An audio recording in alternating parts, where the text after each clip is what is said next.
When you need mealtime inspiration, it's worth shopping Kroger for thousands of appetizing ingredients that inspire countless mouthwatering meals. And no matter what tasty choice you make, you'll enjoy our everyday low prices. Plus, extra ways to save, like digital coupons worth over $600 each week and up to $1 off per gallon at the pump with points. So you can get big flavors and big savings. Kroger, fresh for everyone. Fuel restrictions apply. Ever notice how certain emotional patterns are kind of like weeds in a garden? They keep cropping up no matter how many times you think you've pulled them out. You handle one difficult situation only to find yourself faced with another, unmistakably similar to the last. But what if I told you that you might be accidentally keeping these patterns going without even realizing it? Like you're stuck in a loop of drama and insecurity. Let me share a little slice of my life that might strike a chord. I grew up in a broken home, so to speak. My parents were only together for a few months of my life, and the relationship in those first few years especially was rocky, to say the least. Well, as a kid, I soaked it all up like a sponge, not realizing that those were lessons that I'd be cursed to carry into adulthood. Well, fast forward to my 20s, and there I was, latching onto partners who reflected the same ups and downs that I was used to. It felt like the world was playing this big joke on me. But was it really? You see, sometimes we can find a strange kind of comfort in the chaos, even when it's not good for us. It's like having a map that only we can read in a place that we know too well, even if we don't want to be there. It took me a long time to understand that fixing these patterns wasn't just about solving problems on the outside, but also looking at the things from my past that were still affecting me inside. The big thing to pay attention to is something called attachment. It's the way we learn to connect with people when we're young children. About half of us have a hard time feeling secure in our relationships because of it. We often end up repeating the same kind of relationships that we saw as kids, whether it's being too clingy, too distant, sending mixed signals. But what if I told you that these patterns don't have to be permanent? That we have the power to change them? By looking inside ourselves and working on the attachment issues that we carry, we can have better, more satisfying relationships. But if we ignore them, we might keep telling ourselves the same old story that we're not good enough, and that can influence every relationship we have. But here's the thing, changing these patterns is not always easy. It means facing some uncomfortable truths and making decisions that are different than the ones that got you here. What I was teaching my soul strength activation clients this week is around something I come back to time and again. Choose your hard. What is truly harder? Pushing through the discomfort for a limited time, or continuing to live a life that's hurting you over and over again? So today we're going to explore how to connect, love, and ultimately how we can take back control of our emotional lives. When we start untangling these roots, that's when we can really start growing. And you might be surprised at just how strong you really are when you begin to change your emotional landscape. So 3 key things we will learn are how anxious attachment shows up in relationships beyond just romance, the fascinating research that reveals the timeline to create a secure attachment and what that means for your closest relationships, and why 70% of us are clinging to invisible wounds and how we can start healing. Before we go deep today, I want to give you a little gift, and I want to give it to you every single day. It's called the Morning Mind Love. I know how life can be. You're all fired up after an inspiring episode, and then a new day or a new challenge comes at you, and it's just hard to keep up that energy. Well, the Morning Mind Love is kind of like an oracle from your higher self to help you start each day with a positive focus. Plus, when you sign up, you get 2 free gifts, a 30-minute binaural meditation and 30 days of journaling prompts to help you remember who you truly are. And it's all completely free. So join over 9,000 people and go to mindlove.com to sign up, or text the word morning to 33777. We can absolutely rewire some of those behaviors and thought patterns and ways of being inside of self and with somebody else. And so I divided the book up into 2 parts. And one is in building that inner secure attachment. And the other is how do I then roll that out in my relationship? And just to clarify there. I'm not saying at all that you need to have inner secure attachment before you can go into a relationship. Not at all, because that would be buying into this idea that we need to be kind of perfect and whole and who's there? Because Turn up your frequency with Mind Love. Bite-sized brain hacks for seekers, dreamers, and doers. It's time to give your mind a little love with your host, Melissa Monti.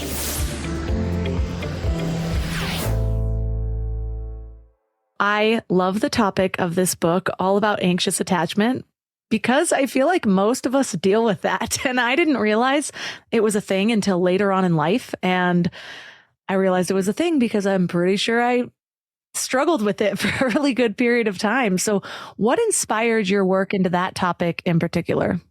my own experience with it was my avenue in. And I think it was probably twofold. I think that I grew up in a home where there was a background noise of constant anxiety, where the nervous system of the house was probably in hyper arousal, that kind of fight or flight. And then I went into relationship with a beautiful man who I've been married to for 18 years, but in relationship with for nearly half my life. And he has avoidant tendencies. And so my natural kind of anxious tendencies came up even more in that relationship. And so that relationship was part of my own healing process and made me really curious and dive deep into attachment. I've seen a trend where it seems like we devalue our own experiences because other people have it worse. But I think this does a disservice to us because maybe it can make us blind to our own current issues. For example, I shared in the last episode that I had this pretty tough breakup in my 20s because it was the first time that I could see, wait, I might have some issues. I might be addicted to drama. I need to be a healthy partner in order to be in a healthy partnership. And I know that there's a lot of listeners like me who see negative patterns arise, but they think, but I had supportive parents. I wasn't abused. Maybe my parents were divorced, but so are half of everyone else's parents. So I'm curious, what trends or circumstances have you noticed can lead to these types of attachment issues? There's sort of two pathways really with the anxious style. So number one is I'm reaching out for connection. I'm wanting to get my needs met because I need to get fed. I need to feel safe. If I've got an owie, I want someone to come and hold it and rub it and to co-regulate with me. If that person is sometimes available and sometimes not available, that can create this pattern of trying to escalate to get my need met. So it might sound like mom, mom, mom, mom, mom, mom, mom. And then we know you got kids? Yes. Yeah. And so sometimes as a mother when it shifts from mom, mom, mom to mom, mom, mom. And there's often a change in the flavor of the call that we recognize as mothers. And when you're attuned to a child, you know the difference between that call of, oh, there's something a little bit wrong, and maybe I'm trying to tie my shoelaces and I can't really do it, to the sound of, Mom, I've really hurt myself and I need you to come right now. So when there is someone who is attuned in that way, enough of the time, we develop a secure attachment. When it's kind of there's not always a response, and it can be for lots of different reasons. Maybe caregivers are at work, maybe there's 9 kids in the house and caregivers are totally overwhelmed, or maybe they're out at work and there is nobody to call to. So lots of different reasons. Another thing that can happen is primary caregiver might be really safe, but there could be danger around, and real danger. And so inside, we develop this pattern of staying really close to primary caregiver because when you're away from them, it is not safe. And then another way it can happen is if, let's say, the parent has an unprocessed trauma, like they've lost, maybe your father died and it was such a shock to mom and she never really got over it.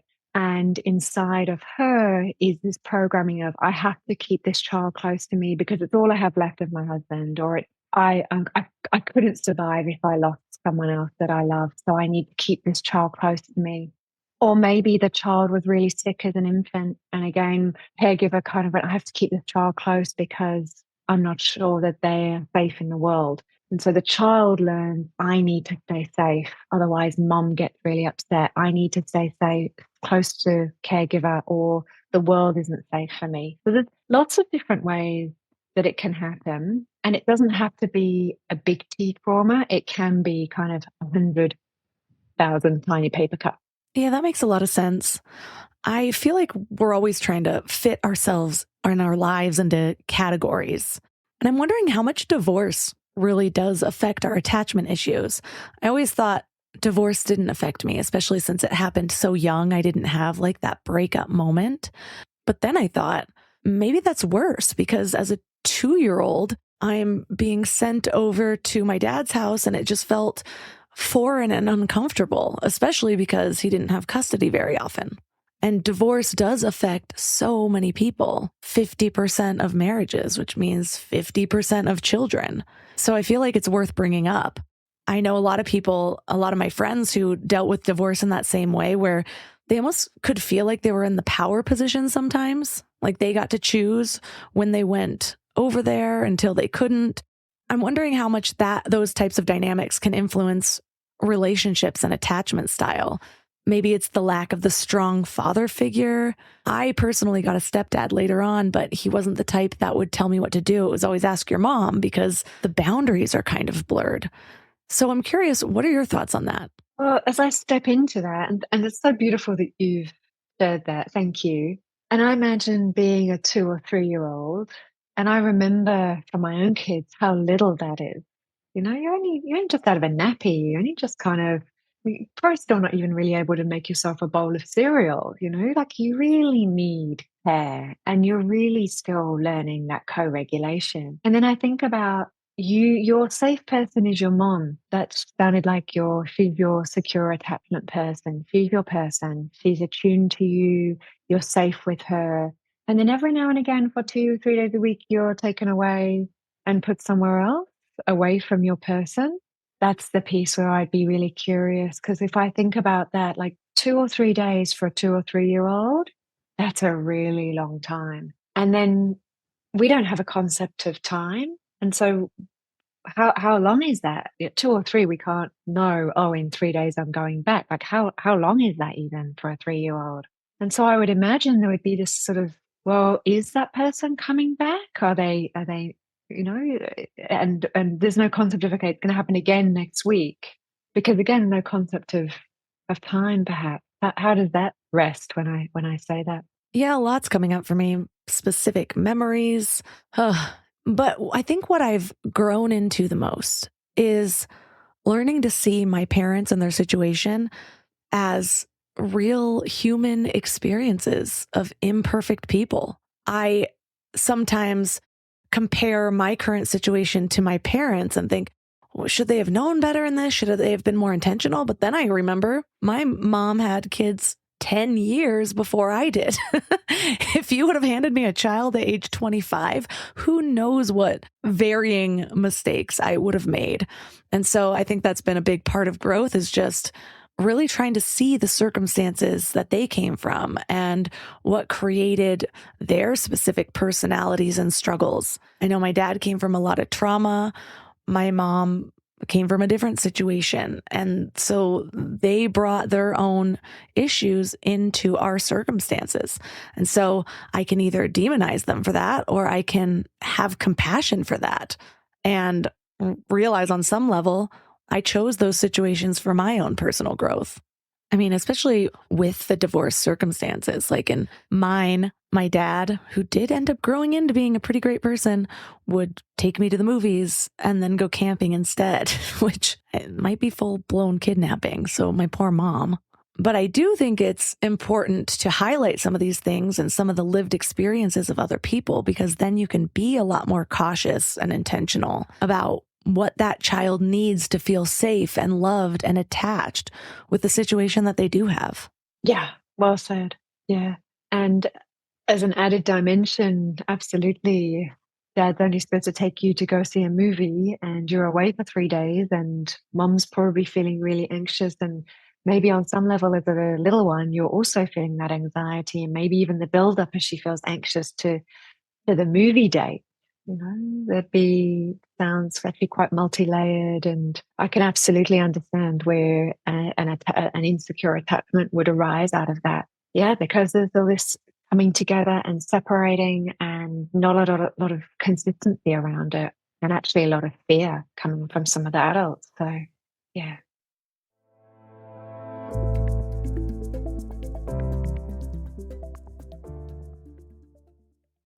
You know what's funny?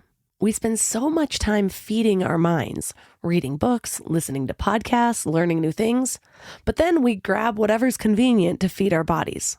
And I get it. Life is busy, and sometimes a drive-through feels like the only option. But that's why I take Field of Greens. It's a greens powder made with whole organic fruits and vegetables. No extracts, no lab-made stuff, and just 1 scoop a day gives you simple, real nutrition. Field of Greens feeds your body with fruits and vegetables medically chosen to support your heart, vital organs, and immune system. And let me tell you something. Since I started taking it, I've noticed these little changes that show me how nutrient depleted I must have been before. Like the ridges in my nails, gone. My sleep, so much better. And my stomach just feels happy. You know that dreaded afternoon crash that has you reaching for more coffee or sugary snacks? Well, that's not happening for me anymore. When your body is actually nourished, it runs so much better. I've tried other greens powders before, but Field of Greens is genuinely different. The quality is next level and you can taste it. It's become my go-to, especially on those days when my eating isn't exactly Instagram worthy, because we all have those days, right? And here's the thing. They are so confident that you'll love it too, that they offer a 100% money-back guarantee. That's how much they believe in their product. So I got you 15% off your first order and free rush shipping. Visit fieldofgreens.com and use promo code MINDLOVE. That's promo code MINDLOVE at fieldofgreens.com. fieldofgreens.com. I don't know why it took me so long to invest in good bedding. I resisted it for years, but something flipped in me about 3 years ago. And now I'm basically a pillow connoisseur. I've tried them all, and I get weirdly excited about good bedding. Because here's the thing, we spend a third of our lives in bed, and the quality of that time affects literally everything else, which is why I'm so excited to tell you about my latest obsession, Lagoon Sleep Pillows. What sets them apart is their matching system. You take a quick 2-minute quiz about your sleep style and your preferences, and then they match you with your perfect pillow. I was matched with their Otter pillow, and I am so impressed. Lately, I've just needed more support, and this seems to cradle me in all the right places. I'm also low-key obsessed with their travel pillow, which I use for way more than just travel. I actually hug it, use it as leg support, and of course, take it on trips with me. Well, the secret is in their adjustable fill. You can add or remove it to get that perfect alignment for your spine. A study even found that the right supportive pillow can improve sleep quality by 63%. And Lagoon lets you try their matched pillow for 100 nights risk-free. Free returns, no questions asked. Falling asleep has never been easier. I toss and turn less and just wake up feeling refreshed every morning. Go to lagoonsleep.com and take their awesome 2-minute sleep quiz to find your match. Use the code MIND for 15% off your first purchase.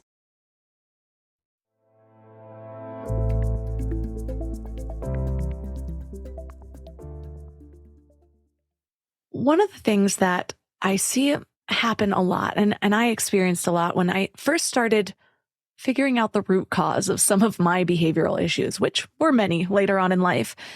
But there was a pretty good period of time where I really thought that I was broken, that it was going to be really hard to heal. And even now, with all of the work that I've done, there's certain moments where I just will kind of sink into a woe is me. And now I have a different relationship with that. I know to kind of just focus on the sensations and realize there are emotions in my body that need to release. But one of the things that you talk about in your book is how anxiously attached people are not flawed.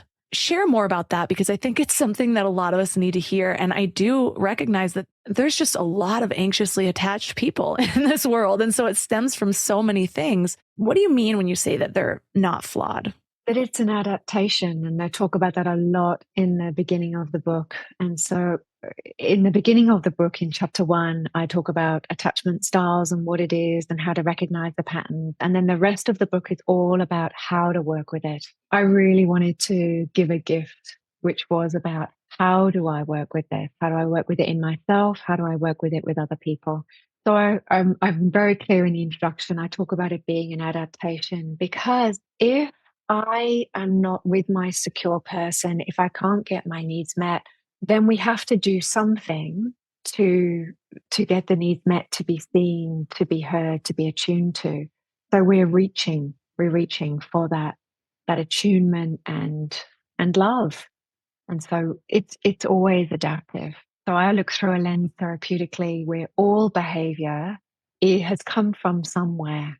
And I find that when I speak to parts in myself and parts with clients that might be doing really extreme behaviors, they might be going out and drinking when we get stressed at work, or they might be, lots of different things. But when you actually speak to that part and really get to know that part will say things like, I want you to be happy.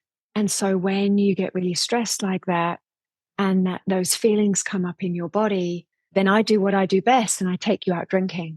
And that's my way of keeping you safe, because that part can't see all the other fallout that happens when I go out drinking, which might be dangerous or bad for my body. It has there's no perspective. That part only has a lens of, I have to stop this painful feeling and I will do whatever it takes. And usually it's my go-to thing to stop that pain. So it's an adaptation. I have found that perspective is so helpful in self-compassion. And self-compassion is necessary to prevent a whole downward spiral, which I pretty much mastered in my 20s, was that downward spiral. I just kept going. When you thought it should stop, it just kept going. And it's funny how now I love the example that you used, because it reminds me of the evolution of people in general. Like in my early 20s, my downward spirals were almost fueled because it's like, oh, it's the anniversary of my dad's death. I'm grieving. And a friend's like, let's take a shot. Let's not think about it. Let's go out. That's exactly how my own inner protective mechanisms are. And now I've cultivated more friendships where it's like, what do you need? Just talk about him. Let's release this, and allowing me to emote in a healthier way.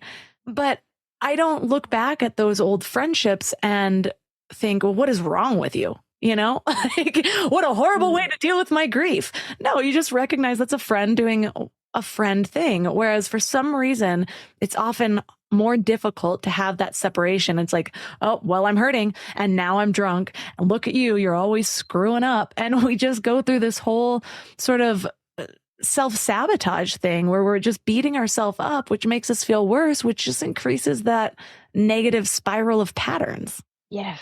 So beautifully put. And it's the super common spiral as well, when we've been out drinking and maybe we've promised ourselves we wouldn't do that again. And maybe stuff happened when we've been out and not really been so aware.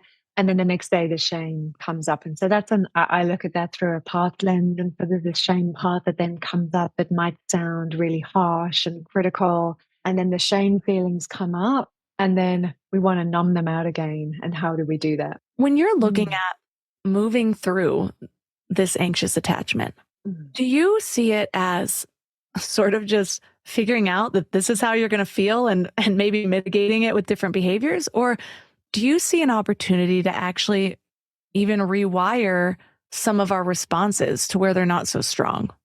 Absolutely the latter. There's absolutely an opportunity. So we know that about 20% of the population is anxiously attached and about 50% of the population is insecurely attached. So there's a lot of people who are working with this in different ways. We can absolutely rewire some of those behaviors and thought patterns and ways of being inside of self and with somebody else. And so I divided the book up into 2 parts. And one is in building that inner secure attachment. And the other is, how do I then roll that out in my relationship? And just to clarify there, I'm not saying at all that you need to have inner secure attachment before you can go into a relationship. Not at all, because that would be buying into this idea that we need to be kind of perfect and whole and who's there? Because I'm definitely not. It's kind of who is there? So that can keep us on that treadmill of we're never going to be good enough no matter how much work we do on ourselves. So it can absolutely be done. At the same time, you can be working with your attachment, and one of the best places to do it, in fact, can be in a relationship, working on that inner secure attachment and the attachment with other. I can totally see how both of those approaches helped me to move into a healthier relationship. I'm very proud of my marriage. Yes, we still have issues, but we communicate so well that they never last longer than a brief period of time. It doesn't roll over into days. And I do see how I had started to do a lot of work to get to a place where I think I could be a healthy person in a relationship, healthier. Because then I see how once I found that relationship healed so much in me. And I had gotten to a place where those behaviors weren't still there, but those thoughts and those triggers were still very much there. I needed to be very vigilant. And there was something about finding love that I truly believe helped me heal. And when he treats me in such a way, it's like I experience some sort of healing. And so I worry, though, that if I hadn't gotten to a specific place, I wouldn't have attracted a man that could do that for me. And I do see that so often it's like people that are anxiously attached attract the person that is a mirror for all their issues. Like it's like maybe a lot of their patterns came from having a dad that wasn't there for them. So then they get in a relationship that's very avoidant. Why do you think that happens? Or how do you see that coming out in relationships? Yeah, when we're not used to getting our needs met, when we go into a relationship where our needs don't get met, although logically we can see my needs not getting met and I'm not happy in this relationship, there are other parts of us that feel, oh, this is familiar. I know this. And there are also parts of us I've experienced through my own work and work with others that are looking for redemption. Let me unpack that. Let's say I had a dad who's really absent, who doesn't show any love and affection. His work is his life. We're all really clear that work comes before everything else. Money comes before everything else. Then there's really very little interaction with me as a young girl. And then I get this image of kind of the little girl looking at him through a glass door, kind of unreachable. I can't have contact with him. When I get older, that little girl is still stuck frozen in time and space, looking through that glass door at him. In my new relationship, I pair up with someone who just loves their work. They're so passionate about their work and it's inspiring, right? We get into relationship together and pretty soon it's really clear his work is way more important than me. And that gets played out over and over again. And so there I am again, almost as that little girl looking through the glass door. If I can make him see me, if I can make him love me and want me, I'm redeemed and I am lovable. I am worthy of love. So there is an opportunity for healing and there's an opportunity for great pain as well in those situations. You use a phrase that I haven't really heard in attachment theory before, and maybe I just wasn't paying attention. But you call these moments attachment injuries. And I'm curious, what do you see in people who don't have maybe that upward progression of like, okay, well, this is what I was dealt in childhood. I'm going to get a little bit better, a little more introspective. And it's like a slow healing. They might still end up in relationships that damage that a little bit more, that poke the wound, as I like to say. But a lot of people I know are on a sort of upward trajectory. But there's a whole population of people that just keep replaying these injuries. I want to understand the consequences of not at least intending to find healing. Like if you don't identify that you have these wounds and you just keep doing it, what are the consequences of that? The consequences are that we strengthen our sense of self as not being worthy of that love and attention and affection, and our image of the other person and what to expect relationally gets more kind of embedded. But underneath all of that is is I sense this kind of deep unhappiness is at the bottom of that, this kind of deep unhappiness. So I'm guessing that most people listening to your podcast are really looking for healing and how to shift patterns. And like I said, there are absolutely ways that you can shift patterns internally in the way that it sounds like you've done in your healing journey. And I know me too, shifting big patterns in my own healing. So in my story, and it sounds like maybe yours too, a lot of that healing came from actually finding a relationship that allowed me the space to heal. But there's a lot of people out there, and I get messages from people quite often where they're in this healing journey after they've already committed in a relationship that might exacerbate some of these patterns. How do you recommend that you begin to heal without necessarily, like, maybe it's not bad enough to where like, okay, I'm with a horrible guy, let me divorce him, or vice versa. But you want to maybe lead that change within the relationship and hope that your partner will catch up. What do you recommend in that scenario? I love that question. I would recommend some couple work. There are beautiful moments that can happen in couple work. There's a type of couple therapy called emotionally focused couple therapy. It's the modality from Sue Johnson. And in that, there is space for, first of all, space to be heard in a really different way.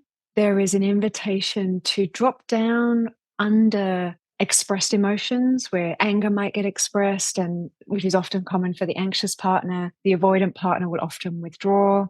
In that modality, we get to really break down what's happening in that cycle.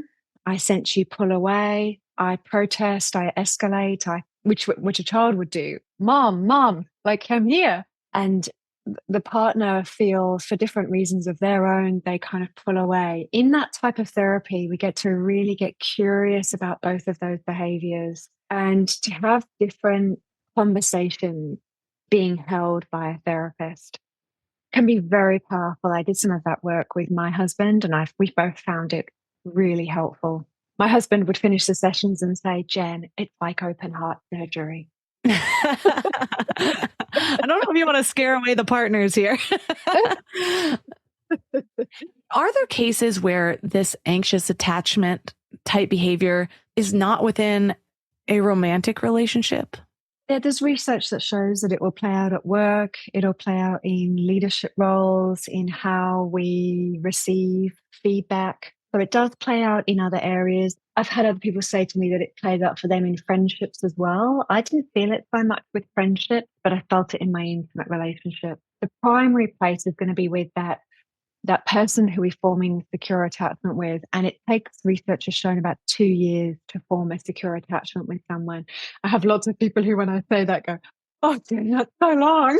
But also there's sort of this natural progression. I think when we're in a really curious place in a relationship and we're getting to know each other, that there is this gradual, because before we meet someone, our go-to people might be our friends, might be our siblings, might be family. And they show that over a 2-year period, generally our go-to person will slowly shift to be our partner. And that needs to be a process, because we don't know at the beginning. In the first 3 months, we might feel like we really know somebody, but the bottom line is we don't know what they look like when they've lost their job and they're struggling financially, and when things hit the fan. We haven't seen them when they're really angry yet.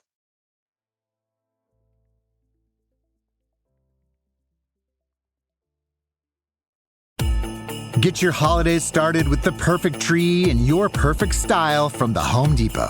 Whether you want something that you can assemble in a few clicks, steal the show with over 2,000 color-changing bulbs, or a tree with lights that can be controlled by remote or foot pedal.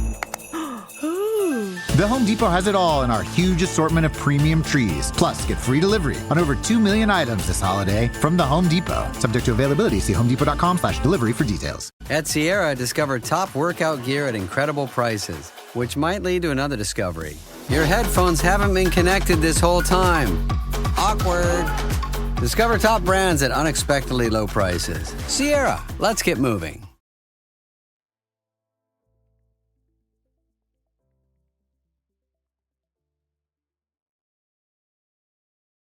I could see how potentially dynamics within friendships could lead to anxious attachments. I was just getting memories of like, okay, well, what else could have led to this?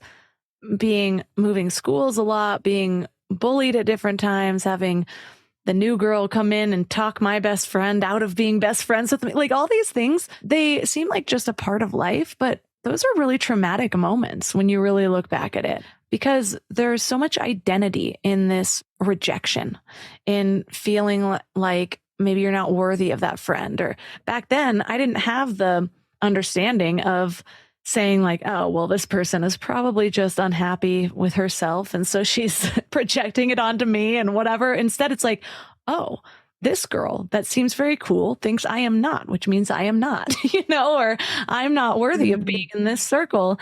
And so we just create so much meaning around different situations. And I know I did. And maybe it was the only childness or whatever it was, where I didn't have other people to bounce back ideas off of, or to get another perspective from somebody that was my age. You just get your mom. It's like, oh, it's your mom. She's got to say that.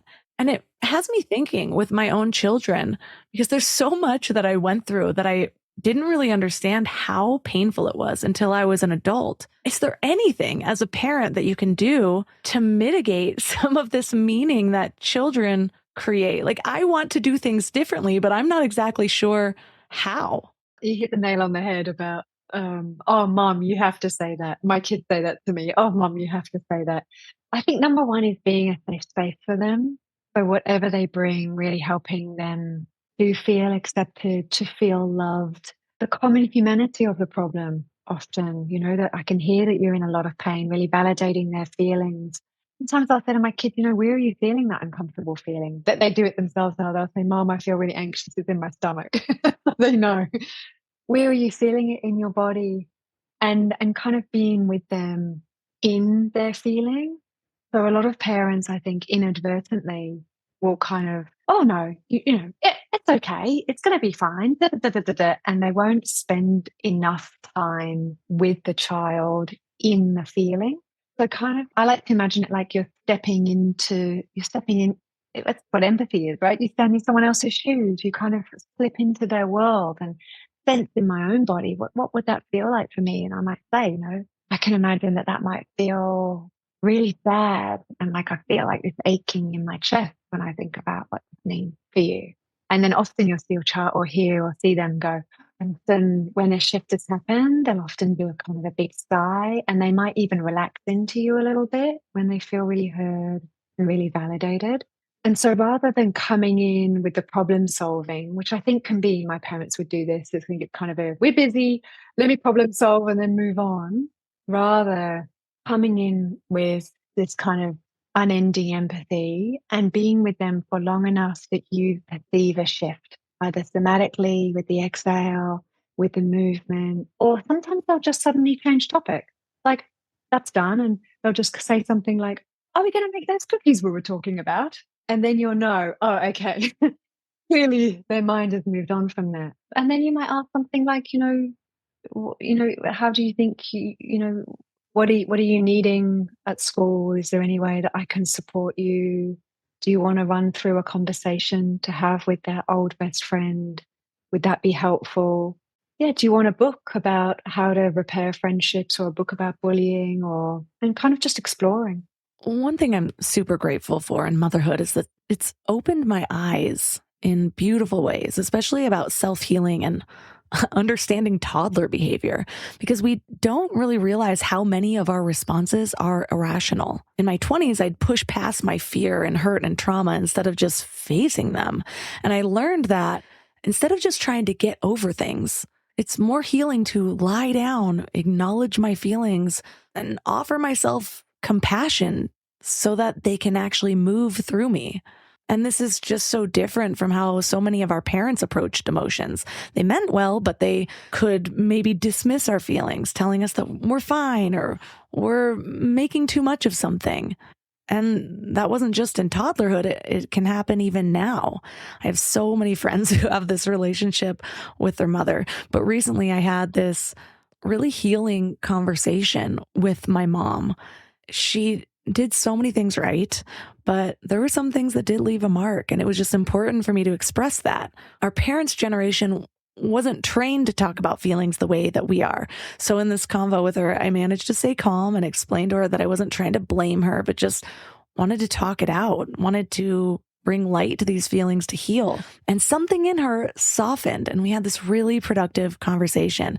And it just felt so freeing.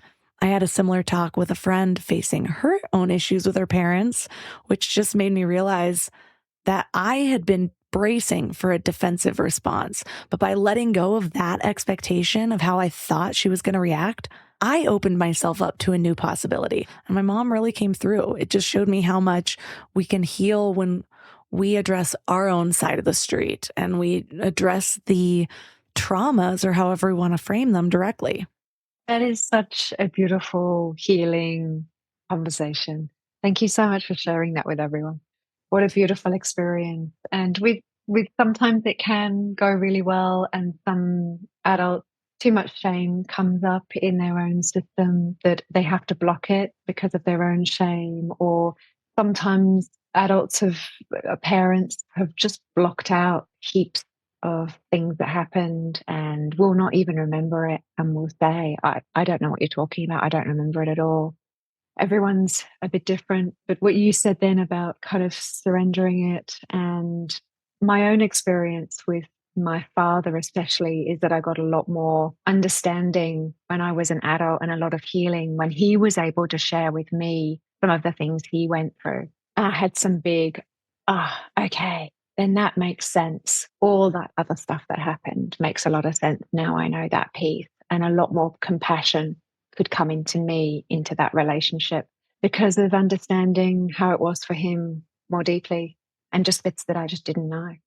I know, I'm already expecting 20 years from now, my child being like, yeah, but you did this. Yeah, but you did this. Yeah, but you were on your phone too much, or whatever it is. And I'm like, I am so aware of the things that I dealt with now that I'm like, okay, how do I mitigate this? But there's another side to this where, have you ever heard of a woman named Abigail Schreier? It just came out with a book. She's a friend of a friend. And I saw my friend shared a clip of her on Joe Rogan. And apparently she's got new research. I just saw this clip. I didn't even listen to the whole episode.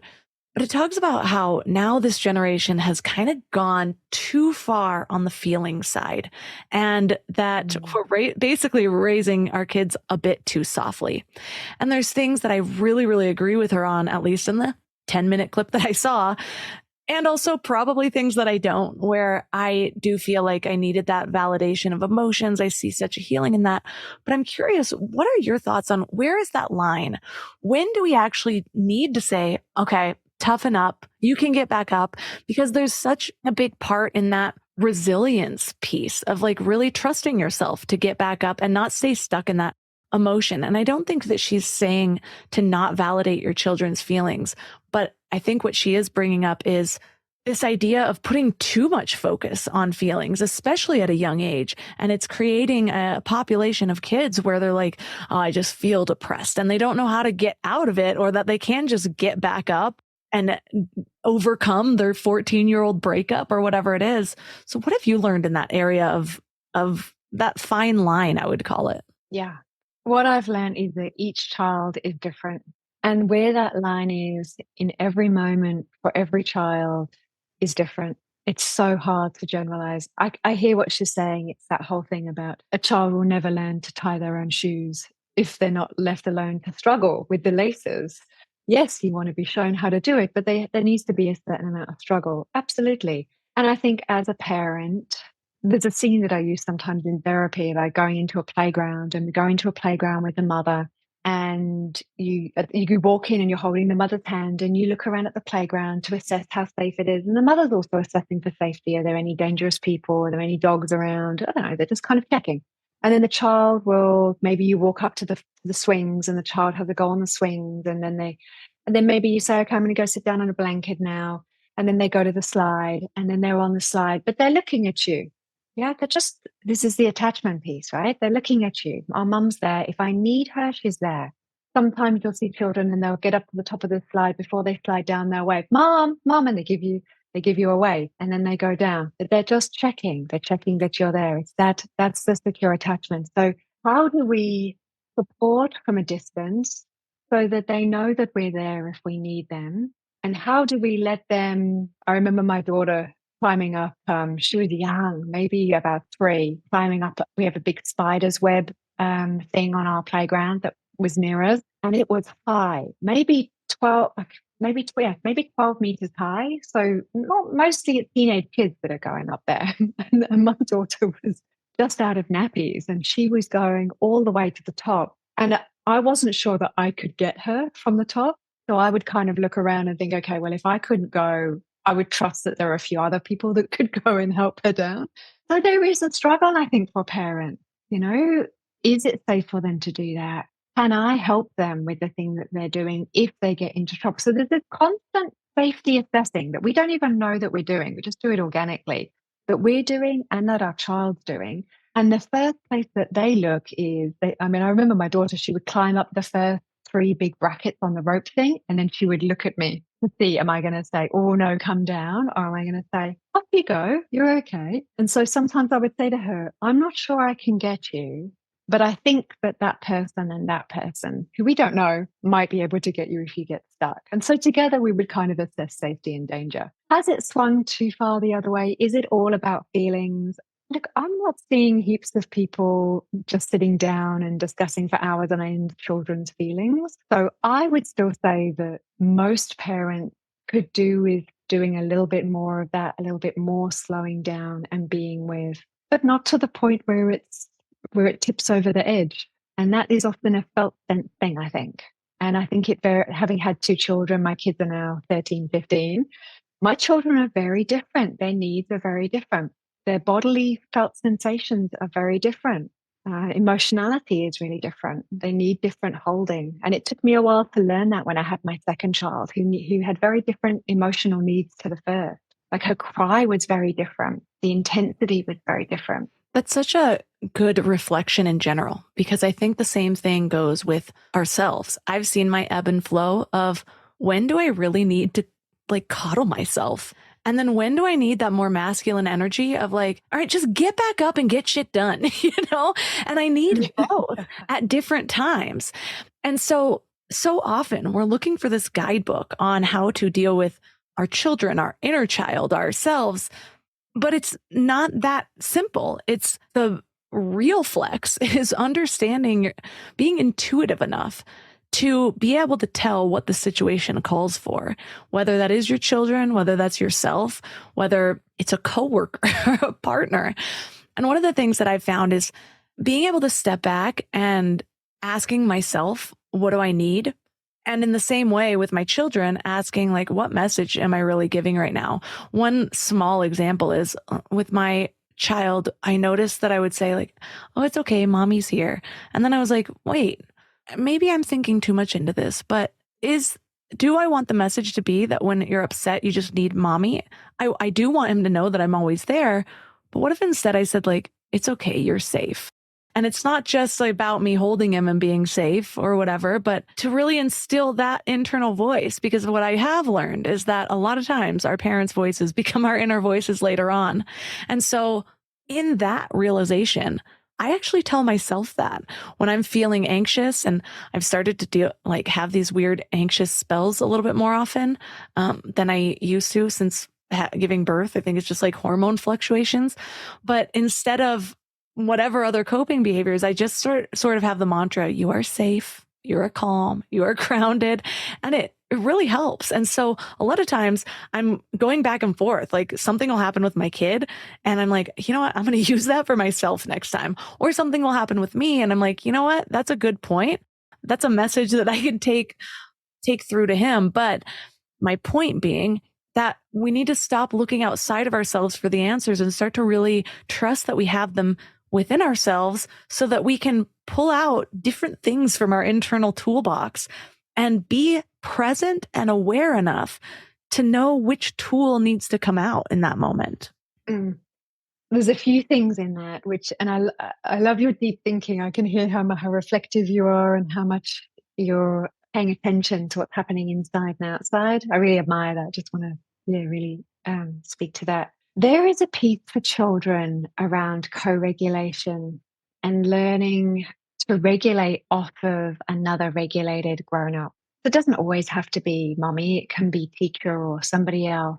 But there is something very powerful for children around having that consistent, they've hurt themselves, they feel just pain all over their body.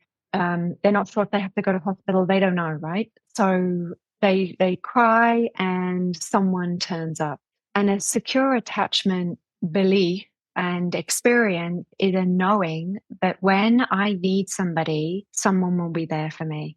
So when I hear you say, it's okay, mommy's here, to me, that's imprinting that core message of somebody who loves you will be there when you need them, when you reach out. And you're safe is also a great message. I think both kind of, I don't feel necessarily one over the other. I think both are a great message.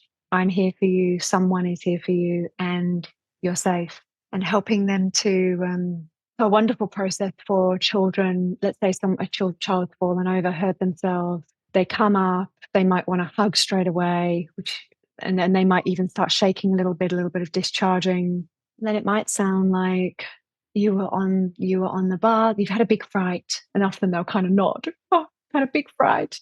Yeah, that was really scary. You fell really hard. Yes, I fell very hard. I imagine that was really frightening. Yes, it was really frightening. And then often you hear the sigh. And then there's a piece around, oh, I saw you running down the hill. Yes, mommy, I ran down the hill. And then they might say, and then I fell over my foot. And then you repeat it. Yeah, and then you fell over your foot. So what they're doing there is they're putting together the pieces, one piece at a time of what happened. Just super helpful for them integrating something that was totally overwhelming. Yep, you fell over your foot. Yeah, and then what happened? Then I looked up at you. Okay, and then what happened? And then you stood up. And then what happened? And then you came to me, and then we hugged. And then often you'll see them again go. Then often they'll sit for a while. You might just kind of rock them or tap them or see what they need. And then often they'll then I would find my kids would kind of then push me away. Enough. And then they go back up the hill again to do it all over again. Kind of, okay, done. It's processed through. There's nothing left. They're not talking about it later on. Maybe they're showing their buoy to dad or somebody else, but it's not with that same, there's no tears coming with it. It's kind of like, I've been held, done. Nothing more left. It's funny. So often in parenting, I read a book and there's this process. Then I'm like, okay, I'm going to replicate this. And they throw me by surprise. And I'm like, that did not turn out how I thought it would. But with that, it totally does for me with my son. That sigh is real. And it happens so often with us. His is so cute too. It's like, it's like this hum almost. And I'm like, okay, we're getting somewhere. And I can like feel him melt into me in those moments. And it's so rewarding because I feel like I've done something good as a mother. Like I've absorbed whatever needs to be released or emoted. And so I'm wondering, is there a way that we can do that for ourselves as well? I have been able to see in past experiences, especially for some reason, the ones with like friendships or relationships, something where there's like my side of the story that needs to be told. It's like I need to process it and talk. It would come out in gossip. I can think of a couple of friendships that ended in specific ways. And it's like I really felt like I needed to share my side of the story to any mutual friends. And I hated that about myself, really. And so it's something that I haven't had a friendship breakup in quite a long time, so it hasn't really needed to come out. But I've often wondered, what is that healthy way for us to process? Is that why journaling is so helpful? Is there a way where we can just speak through and validate ourselves to where we don't hold on to those things and it's not just constantly repeating until we feel like we've made our version the reality for everyone? Yeah. I feel that the best way is, if you can, to do it with somebody else, and the best person is going to be with a therapist where they can really hold space and help you go into, okay, that's the trigger. Right now, that's the trigger, but what is it triggering underneath? It'll often be when there's a strong feeling like that, it'll often lead into something else. I've had those experiences too. I've asked my husband a few times, can you just sort of hear my side? He has a tendency to want to give advice. And so I have to preface the conversation with, I just need you to hear me. And I don't always want you to be on my side, but just for this, could you just be on my side and empathize with me and tell me that it really sucked? And so And then he's very good at stepping into that space once he kind of knows how I would like to be held, which is actually me expressing a need. It's kind of me knowing this topic, this is how I'd really like you to hold me. And I know that there are two sides to the story and that I'm not 100% right. But right now I would just like you, because you're my person. I'd like you just to be with me and hold me. And can you do that? He says yes. And then I would just go for it. And often I'll feel myself get to a point of, oh, I feel so much better. Can I just have a hug now? Because I quite like touch. I might just have a hug and a bit longer and a bit longer. And then another sigh. I feel better now. Let's go make dinner. I love the like kind of release, because that is true. It's like there's some sort of closure even without the closure when you have somebody to kind of absorb that with you. It's so much easier now. When we were younger, my husband and I, we both just did stupid stuff a lot more often. I think it was really, I'm thinking of like two different instances where one of us was drinking and did something stupid. And so it was really difficult to be the sounding board for the other person, because you feel like they're an extension of you. And it's like, no, you just did that thing and that embarrassed me. Like I'm not okay with it. But you realize, they're more embarrassed than I was. They need to. And that same thing could happen with a child. It's like a child is, or even yourself. It's like, no, I know I was probably very wrong. I was not my best self in that moment. But there's still not a lot of benefit of first going to that solving or the lecturing, whether it's yourself, your child, your partner, a friend. There's still a great need, I think, to just release and like feel like you didn't lose everybody in that moment of stupidity. And then you can go to the lesson. And I think so often that's what really comes down to the idea of toxic positivity, even when we're dealing with our own emotions. It's when we just try to override it with like, what's next? Or let's look on the bright side. Sometimes you need to feel the dark side first to actually even understand what the bright side is. And sometimes the most support that you can give somebody is to just sit with them in that dark side for a minute, sit under the rain cloud, get rained on too, let them cry, let you cry, let your child cry. And then you can kind of workshop a better way together. And what you touched on there was that kind of the shame and regret that can come up, and maybe you're also in that situation you described in the bar. You're both drinking and they've done something silly, and they're feeling shame, and you're feeling shame, and sometimes it's about sitting in that together. I guess that you're feeling pretty ashamed about what happened, and they might be like, "Oh, if I could take it back, I would in a second." And it might just be like, "Yeah, I so hear you. I've also done things that I've felt a lot of shame around and wish I could take back." That's and like Brene Brown says, there's so much healing that can come in the simple words of, I've had that experience too. Me too. You're not alone with that. You're human. We make mistakes. And yeah, you did something that you regret. I felt some shame around it too. And I still love you. It's very powerful and can be deeply healing, especially if what you heard growing up was you make a mistake and now you're unlovable. Now you need to be shouted at, because often that will be underneath the shame, will be that fear of I'm going to be told off, I'm going to be left, I'm going to be rejected. So to have your person move forward, and even it might just be you don't say a word, but you just reach across the car and just hold each other's hand, can be a very beautiful moment of, that really sucked and I'm here, without saying a word. I think we all need that.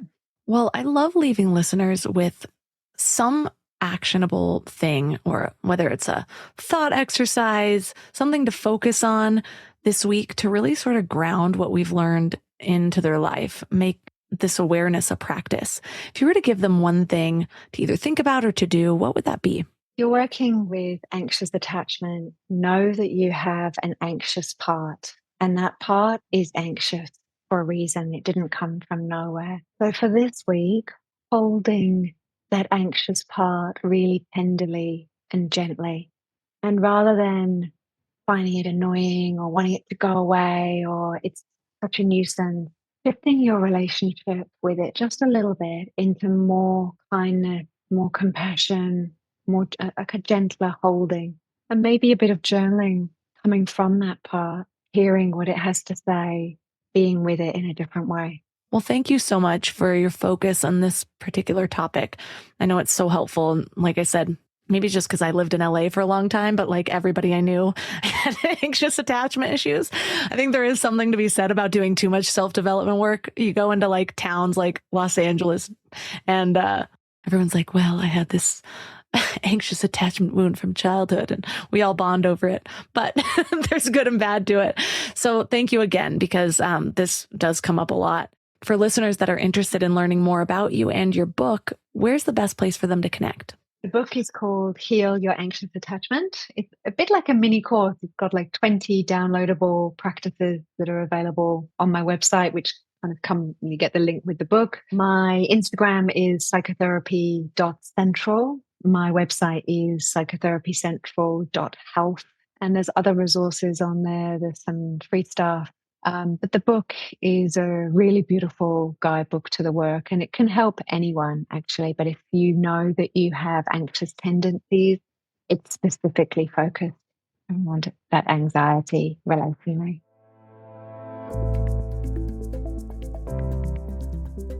All the links for this episode will be at mindlove.com/346. Your challenge for this week is to acknowledge and give love to that anxious part of you. This is a great practice no matter what difficult feelings you are dealing with. I found that we go through this stage of conscious incompetence where we start to learn about ourselves, we learn about growth, and then we see it all. It's harder to ignore the things that have been driving us for so long. We don't have as many blind spots. And so it can often feel like we're getting worse before we're getting better. But really, we're just finally bringing awareness to some of the wounds. And like Jennifer said, those wounds are there for a reason, and they've caused a certain kind of coping mechanism within you.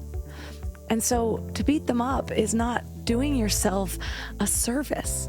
Beating yourself up is just perpetuating the wounds, making you feel unworthy in a whole nother level. So how can you give love to and allow those parts to exist while also focusing to begin to rewrite those patterns? So let me know how it goes. Reach out to me on Instagram at mindlovemelissa. I have some really exciting things coming up for you. First of all, the first ever Mind Love Retreat is happening in September. I am pulling out all the stops for this. I just booked our cacao ceremony facilitator, the best in all of Southern California. It's going to be a 3-hour, totally transformative ceremony. I have the chef lined up. It's going to be luxury organic food, every meal covered for you. Every detail is coming into place, and it's going to be absolute perfection, one-of-a-kind experience. You can find out more information at mindlove.com/retreat, or you can reach out to me on Instagram if you have any questions. We're already halfway full, and I haven't even officially announced it. So if you want to get in quickly. I do have payment plans available. So again, that's mindlove.com/retreat. I'm also gearing up for the next cohort of Soul Strength Activation. We've had some incredible transformations. I've been sharing the testimonials from our current cohort, but just the amount of life-changing shifts that we've seen in just a few short weeks, and we're not even completely finished as I'm recording this.